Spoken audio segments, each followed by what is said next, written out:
Operation lotus के आरोपों पर सियासी घमासान। सीएम सैनी ने आरोपों को किया खारिज, कहा झूठ बोल रही आप, विधायक जनता देगी जवाब। हरियाणा सरकार का बड़ा फैसला, ग्रुप डी भर्ती नियमों में किया बड़ा बदलाव, अब सिर्फ सीईटी अंकों के आधार पर होगा चयन। हरियाणा सरकार के जंगल सफारी प्रोजेक्ट को झटका, सुप्रीम कोर्ट का जंगल सफारी प्रोजेक्ट को मंजूरी देने से इनकार, कहा किसी को अरावली को छूने नहीं देंगे। थोड़ी देर में हरियाणा सिख गुरुद्वारा मैनेजमेंट कमेटी के मेंबर्स की सिख ज्यूडिशियल कमीशन में पेशी, जिंडा और दादुवाल दोनों को भी होना होगा पेश। 1104 करोड़ के बजट में नियमों की अनदेखी का आरोप। फरीदाबाद में पंचजन्य 2026 का शंखनाद, सीएम सैनी की 22 देशों के राजदूतों से मीटिंग, हरियाणा की आर्थिक तरक्की पर मंथन। के प्रायोजक पतंजलि गाय का घी, मां का भरोसा, प्यार से परोसा।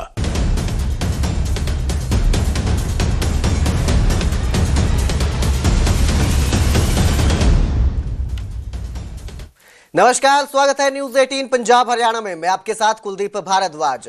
हरियाणा प्राइम की शुरुआत करेंगे ऑपरेशन लोटस पर छिड़े सियासी घमासान के साथ। आरोप लगाए जा रहे हैं, विधायकों को खरीदने के इल्जाम लगे हैं और इस पर अब मुख्यमंत्री नायब सिंह सैनी ने एमएलए भराज के आरोपों को नकारा है और कहा है कि आप विधायक झूठ बोल रही हैं। सीएम सैनी ने जो ऑपरेशन लोटस के तहत खरीद फरोख्त करने के इल्जाम लग रहे हैं उनको नकार दिया है और साफ साफ कहा कि मुझे तो एमएलए का नाम भी नहीं पता। आम आदमी पार्टी कांग्रेस से भी ज्यादा झूठी है, सीएम सैनी ने कहा। ये पंजाब के जो लोग हैं वो झूठ का जवाब देंगे। मुख्यमंत्री नायब सिंह सैनी ने जो है एमएलए भराज के आरोपों को सिरे से नकार दिया है। आपको बता दें कि आप विधायक, उन्होंने आरोप लगाए थे कि उनको विधायकों को खरीदने की कोशिश की गई, पेशकश की गई रकम की, जिसके बाद मुख्यमंत्री नायब सिंह सैनी ने अब इन आरोपों को नकार दिया है। आम आदमी से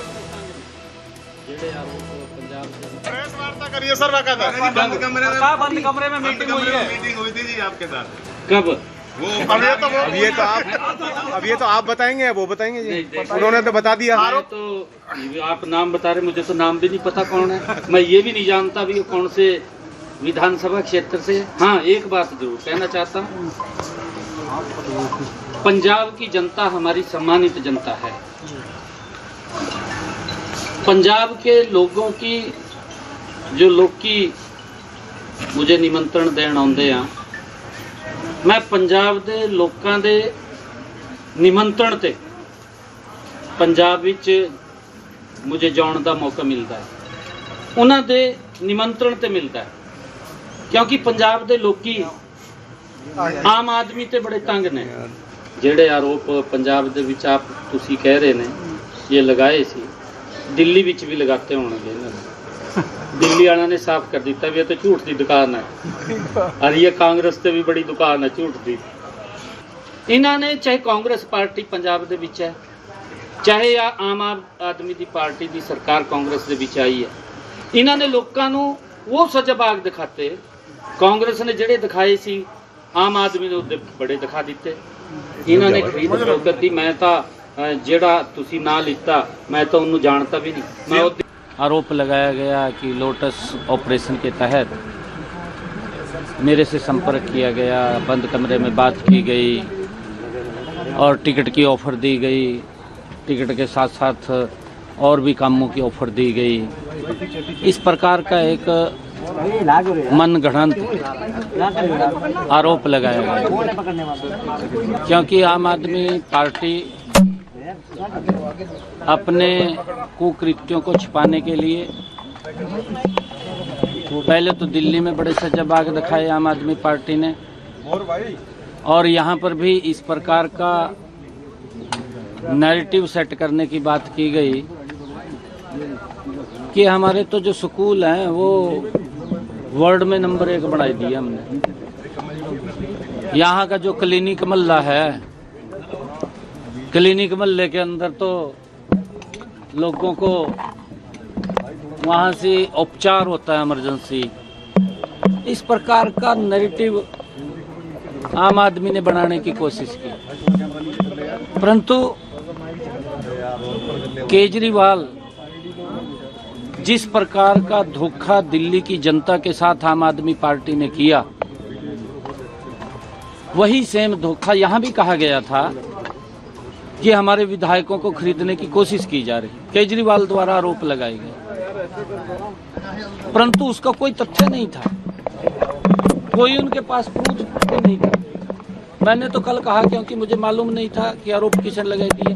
जब पत्रकारों ने पूछा कि आपके ऊपर आरोप लगाई दिए, मैं किसने लगाई दिया आरोप, मेरे तो जानकारी में नहीं है, मैं जानता नहीं हूँ।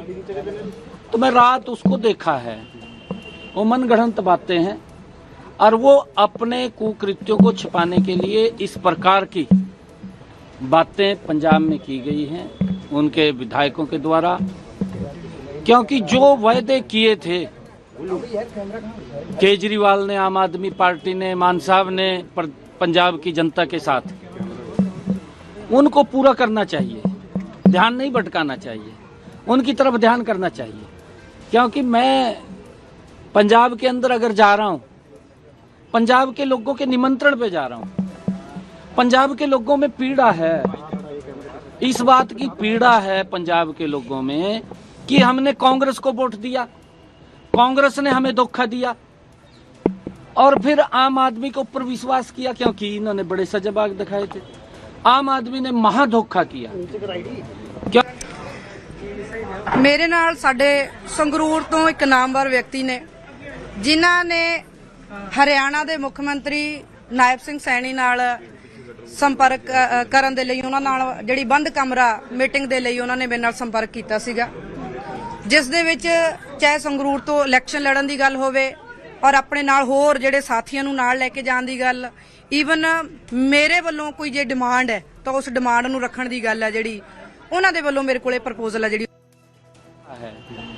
वो मनगढ़ंत बातें हैं और वो अपने कुकृत्यों को छिपाने के लिए इस प्रकार की बातें पंजाब में की गई हैं उनके विधायकों के द्वारा, क्योंकि जो वायदे किए थे केजरीवाल ने, आम आदमी पार्टी ने, मान साहब ने पंजाब की जनता के साथ, उनको पूरा करना चाहिए, ध्यान नहीं भटकाना चाहिए, उनकी तरफ ध्यान करना चाहिए। क्योंकि मैं पंजाब के अंदर अगर जा रहा हूं, पंजाब के लोगों के निमंत्रण पे जा रहा हूं, पंजाब के लोगों में पीड़ा है, इस बात की पीड़ा है पंजाब के लोगों में कि हमने कांग्रेस को वोट दिया, कांग्रेस ने हमें धोखा दिया और फिर आम आदमी के ऊपर विश्वास किया, क्योंकि इन्होंने बड़े सजबाग दिखाए थे। आम आदमी ने महा। और अब जिक्र करेंगे हरियाणा सरकार के एक बड़े फैसले की। हरियाणा सरकार ने ग्रुप डी भर्ती नियमों में बड़ा बदलाव किया है। अब सिर्फ सीईटी कॉमन एलिजिबिलिटी टेस्ट जो होता है उसके अंकों के आधार पर ही चयन किया जाएगा। सामाजिक आर्थिक आधार पर अंक नहीं मिलेंगे। ग्रुप डी अधिनियम 2018 की धारा 26 में संशोधन किया गया है। तो आपको बता दें, पहले जो है जो ये कॉमन एलिजिबिलिटी टेस्ट होता था, इसके आधार के साथ साथ ही सामाजिक आर्थिक आधार पर भी अतिरिक्त नंबर दिए जाते थे, जिसमें आर्थिक रूप से कमजोर वर्ग जो हैं वो शामिल होते थे और इस वर्ग के जो उम्मीदवार होते थे उनको अतिरिक्त वेटेज मिलता था, अंक दिए जाते थे। लेकिन अब संशोधन किया गया है। इस खबर पर ज्यादा जानकारी के लिए मेरे सहयोगी अंकित दुदानी हमारे साथ फोन लाइन पे जुड़े हैं।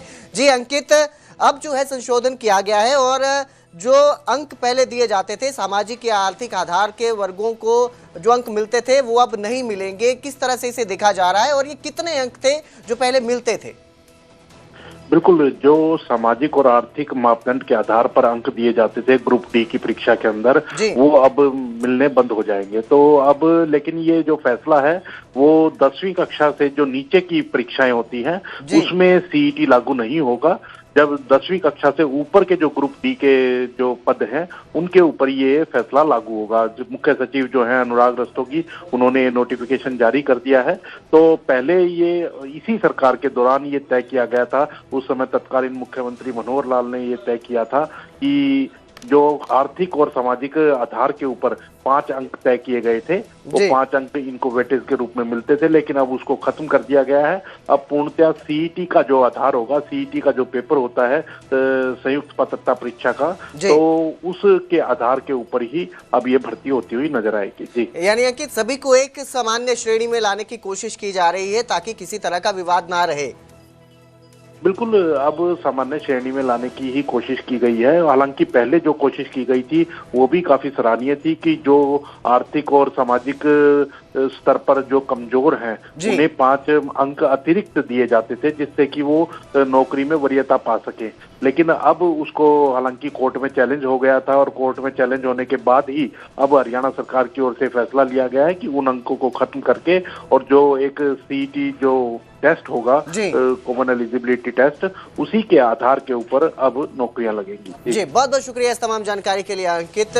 तो जो फिलहाल सामाजिक आर्थिक तौर पर जो वर्ग पिछड़े पाए जा रहे थे, उन्हें एक स्तर पर लाने के लिए सरकार की तरफ से पहले वेटेज दिया जाता था, जो अब खत्म किया गया है, और अब कहा गया है कि सिर्फ सीईटी कॉमन एलिजिबिलिटी जो टेस्ट होता है उसी के आधार पर चयन किया जाएगा। तो वहीं थोड़ी देर में एचएसजीएमसी बजट विवाद मामले में अहम सुनवाई है। चंडीगढ़ के न्यायिक आयोग में ये सुनवाई होगी। हरियाणा सिख गुरुद्वारा मैनेजमेंट कमेटी प्रधान जगदीश झिंडा दादूवाल समेत 49 सदस्यों की पेशी होगी। चंडीगढ़ में हरियाणा सिख न्यायिक आयोग के सामने ये सभी पेश होंगे। आज इस पर कोई बड़ा फैसला आयोग सुना सकता है। 104 करोड़ के बजट में नियमों की अनदेखी का इल्जाम है, जिसको लेकर ये सुनवाई होगी। और इसको लेकर जो है प्रधान, जो हरियाणा सिख गुरुद्वारा मैनेजमेंट कमेटी के अध्यक्ष हैं जगदीश सिंह झिंडा, और जो पूर्व अध्यक्ष हैं बलजीत सिंह दादूवाल, ये भी इस सुनवाई में पेश होंगे। तो ये क्या पूरा विवाद है वो भी आपको बता देते हैं। दरअसल हरियाणा सिख गुरुद्वारा मैनेजमेंट कमेटी के बजट को लेकर ये सारा विवाद शुरू हुआ, और ये बजट 104 करोड़ रुपए का पास किया गया था। जो अध्यक्ष हैं जगदीश सिंह झिंडा, जो अध्यक्ष हैं, उनकी अध्यक्षता में ही यह बजट पास हुआ। बजट मीटिंग में कई सदस्य शामिल नहीं हुए। बलजीत सिंह दादूवाल, जो पूर्व अध्यक्ष भी हैं हरियाणा सिख गुरुद्वारा मैनेजमेंट कमेटी के रहे हैं, गुरमीत सिंह समेत कई सदस्य जो थे यहाँ नहीं पहुंचे थे। इन सभी ने नाडा साहिब में अलग से मीटिंग बुलाई। बजट पर दादूवाल और गुरमीत सिंह ने सवाल उठाए। दोनों ने इस बजट को वैध बजट नहीं बताया, और इसी को लेकर आज सुनवाई होगी। अहम सुनवाई है, और ये कयास लगाए जा रहे हैं, उम्मीद जताई जा रही है कि आज जो है इस बजट पर कोई बड़ा फैसला जो ये सुनवाई हो उसमें सुनाया जा सकता है। तो वहीं फरीदाबाद में मुख्यमंत्री नायब सिंह सैनी की राजदूतों के साथ मीटिंग हो रही है। सूरजकुंड में 22 देशों के राजदूत जो हैं उनसे मुख्यमंत्री नायब सिंह सैनी ने मुलाकात की, उनके साथ बैठक हो रही है। सीएम सैनी की अध्यक्षता में ही पंचजन्य 2026 साझेदारी बैठक में व्यापार और निवेश पर मंथन किया जा रहा है। सीएम सैनी के साथ कैबिनेट मंत्री राव नरबीर भी मौजूद है। केंद्र सरकार के बाद हरियाणा का बजट भी जल्द पेश होने वाला है। ऐसे में ये बैठक राज्य की आर्थिक और व्यापारिक रणनीति के लिहाज से काफी अहम मानी जा रही है। माना जा रहा है कि इस संवाद से निवेश, पर्यटन और निर्यात के नए रास्ते खुल सकते हैं।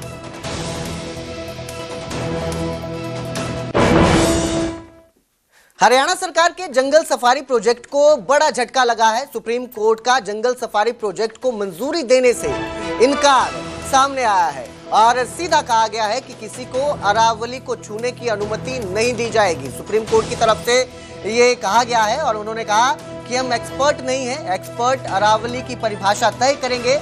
हरियाणा सरकार ने सीईसी से जांच की इजाजत मांगी थी। गुरुग्राम नू में बन रही 3000 एकड़ की यह परियोजना है, जिस पर जो अब सुप्रीम कोर्ट ने है वो रोक लगा दी है, और सीधा कहा है कि वो अरावली की पहाड़ियों को किसी को छूने नहीं देंगे।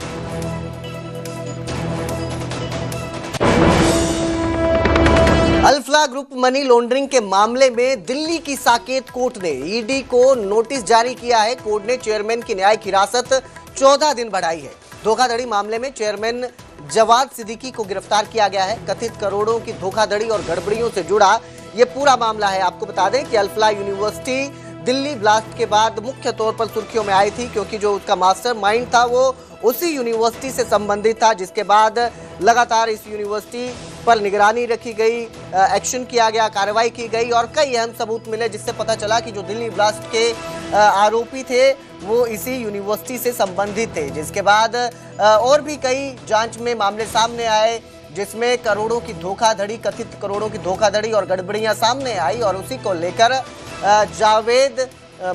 जवाद सिद्दीकी को गिरफ्तार किया गया है। चेयरमैन है और उन्हीं का अब जो है 14 दिन का न्यायिक हिरासत और बढ़ाई गई है। ईडी को जारी नोटिस किया गया है कोर्ट की तरफ से और 14 दिन की न्यायिक हिरासत और बढ़ाई गई है।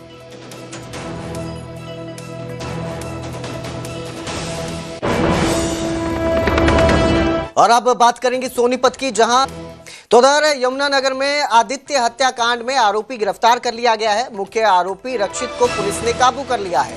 कॉलेज की गुटबाजी ने आदित्य की जान ले ली गई थी। 7 फरवरी की शाम खजूरी गांव में इस वारदात को अंजाम दिया गया था, जिसके बाद आरोपी की तलाश की जा रही थी और अब पुलिस ने आरोपी रक्षित को गिरफ्तार कर लिया है, आरोपी को काबू कर लिया गया है। तो ये जो पूरा मामला बताया जा रहा है, ये कॉलेज की गुटबाजी को लेकर बताया जा रहा है, जिसके चलते जो है एक युवक का कत्ल कर दिया गया।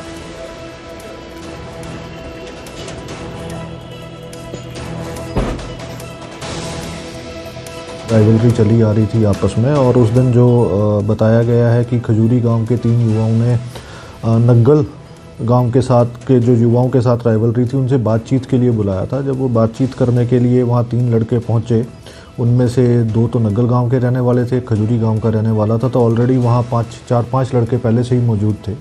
तो जब इनकी वहां बातचीत शुरू हुई तो उनमें से एक रक्षित नाम के युवक के पास चाकू था और उसने तीनों पर ही अटैक करा, जिसमें एक युवक की उसी दिन मृत्यु हो गई थी, दूसरे को गर्दन में चोट लगी हुई है जो अब भी अस्पताल में एडमिट है और तीसरा बच गया था, उसके कपड़े, लेकिन जब चाकू मारा गया तो उसके कपड़े फट गए थे। और अब जिक्र करेंगे गुरुग्राम का, जहां बैंक्वेट हॉल में आग का तांडव देखने को मिला। शीतला रोड के बैंक्वेट हॉल में आग लग गई। भीषण आग लगने के बाद जो है अफरा तफरी का माहौल वहां को देखने को मिला। भीषण आग फैलते ही लोगों में डर का माहौल फैल गया। हादसे में जानी नुकसान से बचाव रहा। फिलहाल आग किस वजह से लगी इसके कारण स्पष्ट नहीं हुए हैं, उसकी जांच की जा रही है। लेकिन ये बैंक्वेट हॉल था जहां पर आग लगती है और बैंक्वेट हॉल में आग लगने के बाद लोगों में भी दहशत का माहौल देखने को मिला। हालांकि इस आगजनी में राहत की बात यह रही कि किसी भी तरह के जानी नुकसान से बचाव रहा। फायर की सूचना का समय 3:30। यहाँ पे लगभग 5 ERV व्हीकल, फायर की बड़ी गाड़ियां।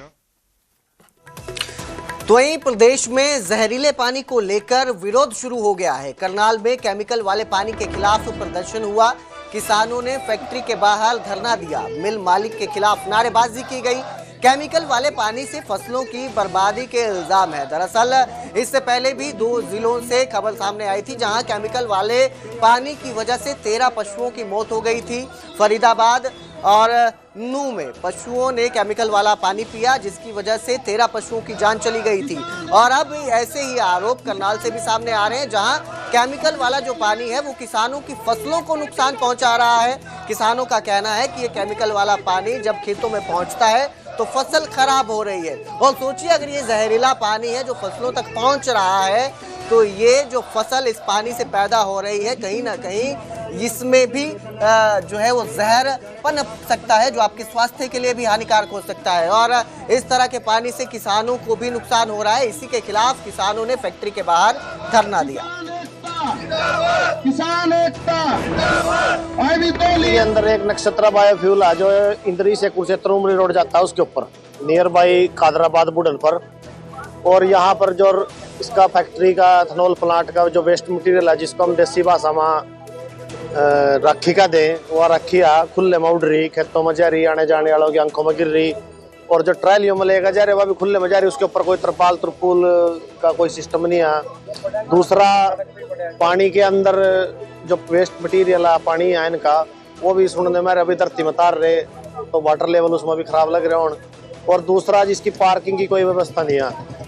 आप लोग भी यहाँ ना गुजरा, सब गुजर रहे, उनकी लंबे सड़कों पर लाइन लग रही गाड़ियों की, जो माल यहाँ से आवा चाहे वो खिड़कियाँ, चाहे वो मक्का, चाहे कुछ भी है, तो हर आदमी ना उसमें दिक्कत आवा। इसकी अपनी पार्किंग की व्यवस्था भी होनी चाहिए।